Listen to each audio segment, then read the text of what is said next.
Baik, selamat sore saudara sekalian. Sore hari ini kita akan mempercakapkan tentang hal yang paling penting dalam hidup ini, yaitu hati damai. Banyak orang menganggap yang penting itu harta atau kekayaan, tetapi sebenarnya itu bukan hal yang paling penting. Apa artinya mempunyai harta atau kekayaan, uang yang banyak, kalau kemudian sakit, dan karena sakit itu kemudian uangnya juga habis dipakai untuk berobat demi kesembuhan dari sakit. Ada juga yang mempertaruhkan apapun juga untuk mendapatkan jabatan atau kedudukan. Tapi jabatan dan kedudukan itu kan bisa hilang. Nah, kalau kemudian itu hilang, orang akan sedih. Jadi itu bukan hal yang paling penting dalam hidup ini. Ada juga orang yang menganggap bahwa hal yang paling penting dalam hidup ini itu nama baik, misalnya itu gengsi. Maka kalau nama baiknya terganggu, gengsinya terganggu, bisa marah. Bahkan dalam tradisi tertentu ada yang orang saling membunuh demi gengsi atau demi nama baik itu. Apa artinya mempertahankan nama baik tapi kemudian mati atau sengsara karena berkelahi misalnya. Jadi nama baik atau gengsi itu juga bukan yang paling penting. Jadi apa yang paling penting dalam hidup ini? Yang paling penting itu adalah hati damai. Orang yang berhati damai, punya uang ya damai, tidak punya uang ya damai, kaya ya damai, miskin ya damai, sakit damai, sehat damai, bahkan kalau dia terus saja berarti damai, meninggal pun juga damai. Di kuburan-kuburan sering ada tulisan RIP, Rest in Peace. Nah, mestinya orang yang ditulisi begitu itu matinya juga dengan damai. Jadi yang paling penting dalam hidup ini adalah hati damai. Nah, bagaimana supaya bisa memiliki hati damai? Sebenarnya orang mempunyai hati damai itu alami. Jadi pada dasarnya orang itu diciptakan dengan hati damai. Tetapi karena gangguan-gangguan yang kemelekatan orang itu kepada hal-hal yang bukan jati dirinya, bukan yang sesungguhnya dirinya sendiri, maka kemudian dia tidak damai. Jadi pada dasarnya damai, tetapi karena kemelekatan pada hal-hal yang bukan jati dirinya, mengakibatkan dia tidak damai. Dalam bahasa agama, kemelekatan pada hal-hal yang bukan jati dirinya itu disebut dengan dosa. Jadi pada dasarnya damai, tapi karena dosa, karena kemelekatan kepada hal-hal yang bukan jati dirinya, maka kemudian orang itu tidak damai. Tadi saya sudah mulai menyebut kemelekatan pada yang bukan jati dirinya, bukan aku yang sesungguhnya, tetapi sesuatuku, misalnya nama baikku. Nah, karena melekat pada nama baikku, maka kemudian hatinya tidak damai. Hartaku, nah, karena melekat pada harta, maka kemudian tidak damai. Apalagi, bahkan namaku, tubuhku, semua yang ku itu. Ku itu semua yang begitu, itu sebenarnya bukan jati diri. Yang jati diri bukan yang itu. Nah, oleh sebab itu, supaya hatinya tetap damai, yang bukan jati diri itu harus dilucuti, dilepaskan, ya, menemukan yang jati diri, yang sesungguhnya dirinya itu, ya. Jadi misalnya soal nama, ada orang bernama atau Eko, Chandra, Mariani. Nah itu kan hanya nama. Sementara jati dirinya bukan nama itu. Jati diri yang sesungguhnya, yang asli, yang sejati itu bukan itu. Nama bisa ganti, jati dirinya tidak ganti. Nah, kalau orang selalu berada pada atau kembali kepada jati dirinya, hatinya damai. Tapi kalau dia berada atau melekat, apalagi melekat kepada yang bukan jati diri ini, nah hati damainya terganggu bahkan hilang. Tadi saya sudah menyebut juga nama baik atau gengsi. Gengsi itu kan bukan jati diri. Itu hanya tambahan, nama itu predikat, kalau ini hanya gengsi itu anggapan, ilusi. Merasa dirinya punya nama baik gitu. Padahal itu bukan jati dirinya. Nah kalau itu dia berada di sini atau melekat di sini, maka kemudian tidak akan damai. Tetapi kalau orang pada jati dirinya, sering juga disebut kembali ke rumahnya, kembali kepada aslinya, kesejatiannya itu, maka dia damai. Jadi ini harus dilucuti ini. Semua predikat, ada nama, gambaran atau angan-angan nama baik, termasuk gambaran atau angan-angan itu juga jabatan, angan-angannya dia punya jabatan dan sebagainya ya. Nah, itu harus dilucuti itu. Itu tidak bisa dibuang, selalu ada, tetapi jangan di situ. Kembalilah kepada yang sejati. Ya, kembali kepada yang sejati itu. Nah, saya memberikan contoh misalnya tentang orang yang sakit. Kalau kita sakit, apa yang kita mohon terutama kepada Tuhan? Tentu kalau orang sakit inginnya juga sembuh loh. Itu barang lumrah. Tetapi kalau orang sakit yang terutama dimohon apa? Ya, hati damai. Ya, karena itu yang paling utama atau paling penting itu. Sakit itu kan berkaitan dengan tubuhku. Nah itu bukan yang sejati. Itu adalah pelengkap. Yang melengkapkan aku adalah tubuhku itu. Tapi itu bukan yang sejati karena tubuh juga akan hilang atau musnah, yaitu mati.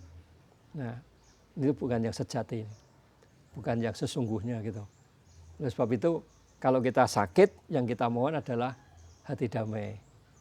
Kalau hatinya damai, sembuh damai, makin parah tetap damai, dan kalaupun meninggal, mati ya damai.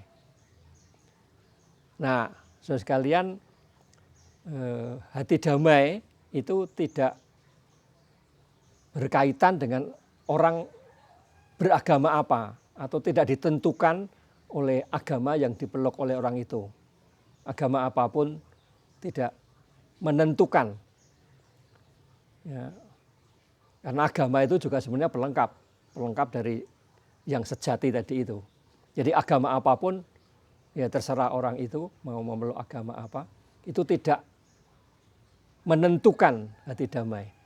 Saya akan memberikan 2 contoh yang saya pernah saksikan sendiri, yaitu ada seorang nenek, seorang ibu yang sudah tua. Dari segi agama dia beragama Jawa. Ya di KTP-nya ditulis Islam, tapi dia tidak pernah sholat, dia tidak pernah puasa, dia menjalani puasa neton sesuai netonnya dia, netonnya anaknya dan sebagainya itu. Dan ya sebutlah itu memang beragama Jawa ya, agama Jawa. Nah, ketika sudah akan meninggal dunia, dia tahu. Saya juga tidak tahu bagaimana dia bisa mengerti bahwa ini sudah saatnya saya, sebutan bagi dia adalah pulang. Wis tekan mangsane aku kudu bali. Bagaimana dia tahu begitu saya tidak ngerti itu. Tapi saya melihat sendiri bahwa dia mengatakan bahwa wis tekan mangsane aku kudu bali. Saiki aku tak lelaku ya. Dia mulai melakukan perjalanan untuk pulang, maksudnya meninggal.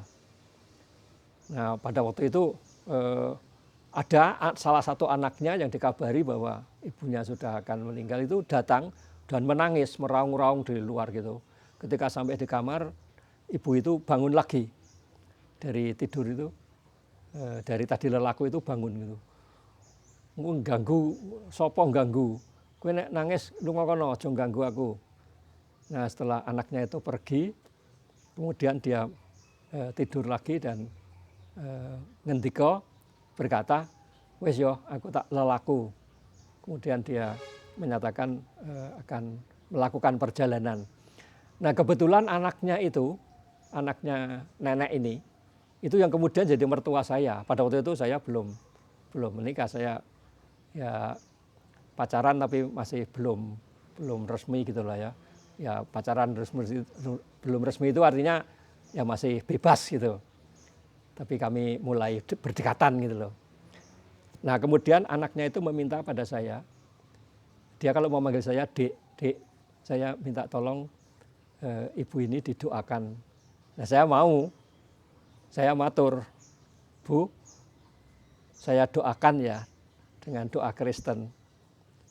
Nggih Mas, matur nuwun. Nah kemudian saya doakan, saya serahkan pada Tuhan bahwa ibu ini sudah rela meninggalkan dunia, akan kembali gitu. Dan kemudian dia mengatakan kepada anaknya itu, wis yo, aku tak lelaku saiki yo. Dan dia kemudian bernafas biasa begitu, makin lama makin hilang, mati. Saya baru sekali itu melihat orang yang meninggal dengan begitu damai. Bahkan dia tahu kapan dia harus mati. Ya. Nah itu orang yang berarti damai itu meninggal pun juga damai. Hidup pasti damai. Meninggal aja damai pada waktu hidup dengan kesulitan-kesulitan tertentu atau apapun saya membayangkan dia damai. Ini contoh yang pertama. Jadi dia beragama Jawa. Saya menyebutnya beragama Jawa. Yang kedua kalau ini orang beragama Kristen ini. Warga gereja kalau ini. Orang beragama Kristen, warga gereja. Dia kena sakit CA hepar. Ya. Kanker di hatinya. Dan ceritanya kanker di hati itu sakit sekali ya. Tapi yang menarik adalah orang ini setiap kali saya atau siapapun juga mengunjungi dan mendoakan, setelah selesai kami doakan, si orang itu akan meminta, kemudian kula nyuwun wekdal nggih, saya minta waktu ya. Saya ganti mau mendoakan Bapak. Jadi setelah saya selesai berdoa, kemudian dia meminta waktu dan dia berdoa mendoakan saya. Biasanya kan pendeta mendoakan itu barang biasa, tapi jarang sekali ada orang mendoakan pendeta pada waktu dia sakit. Dia sendiri sakit gitu loh. Tapi dia setiap kali didoakan dia minta waktu untuk ganti mendoakan. Ya.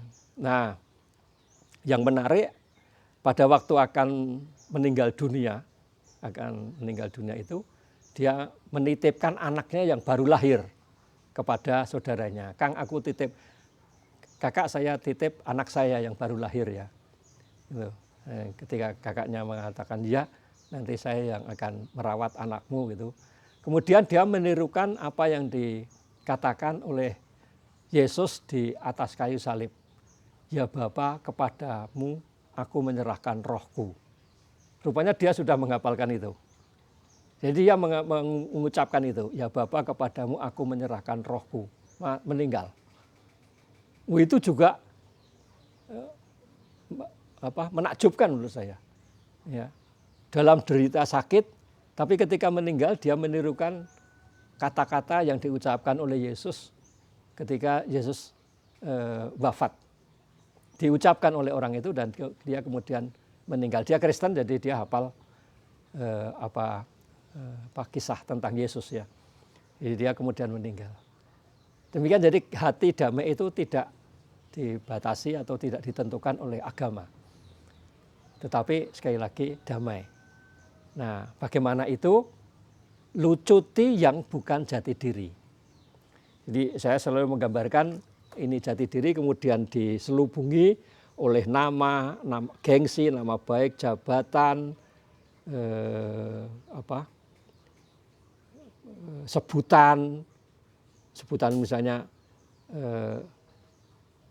namanya Eko, sebutannya kepala pasar misalnya begitu, itu semua itu bukan jati diri, itu dilucuti.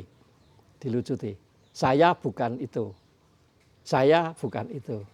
aku bukan kepala pasar. Kepala pasar itu sebutanku. Aku bukan Eko. Eko itu namaku. Yang aku siapa, aku itu apa atau siapa, itulah yang sejati. Nah, hati damai itu kalau kita kembali kepada yang sejati ini. Istilah yang paling baik pulang ke rumah. Inilah rumah. Yang ini bukan. Yang ini bukan rumah. Nah, kalau orang melekat di sini, melekat pada nama baik, gengsi, jabatan, sebutan dan sebagainya itu, maka orang tidak akan merasakan damai.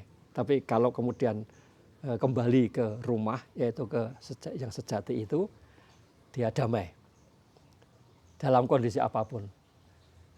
Yang harus disadari juga, kalau damai itu apa tidak bisa sedih? Bisa. Tidak bisa tersinggung, bisa.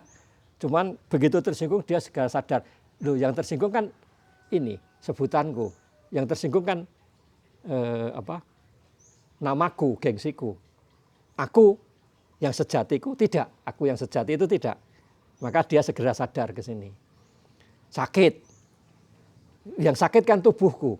Yang sejati bukan tubuhku, bukan. Oke. Yang sakit itu memang dirasakan. Tapi itu bukan aku yang sejati. Maka kemudian dia tidak stres, dia tidak putus asa dan seterusnya. Jadi damai tidak berarti kemudian tanpa masalah. Ada masalah, cuman dia segera menyadari. Ya, seperti pernah saya katakan, yang menentukan itu bukan reaksinya terhadap hal yang di luar dirinya yang menentukan, tetapi yang menentukan adalah aksinya, apa yang dia lakukan. Hati damai itu lebih ditentukan oleh aksinya, apa yang dia lakukan, bukan reaksinya terhadap apapun juga yang ada di luar dirinya. Entah itu situasi, entah itu benda, entah itu orang atau sesama dan lain sebagainya. Demikian saudara sekalian tentang hati damai. Nah, itu bisa diganti kok, hati damai itu bisa diganti, istilah itu bisa diganti misalnya bahagia, bisa diganti mengalami pencerahan, bisa diganti dengan sadar. Tapi sebenarnya hakikatnya semua sama. Semua sama, damai, sadar, mengalami pencerahan, bahagia, semua sama.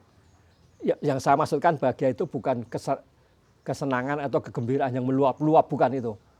Orang makan kemudian gembira meluap-luap, bukan itu senang lah itu.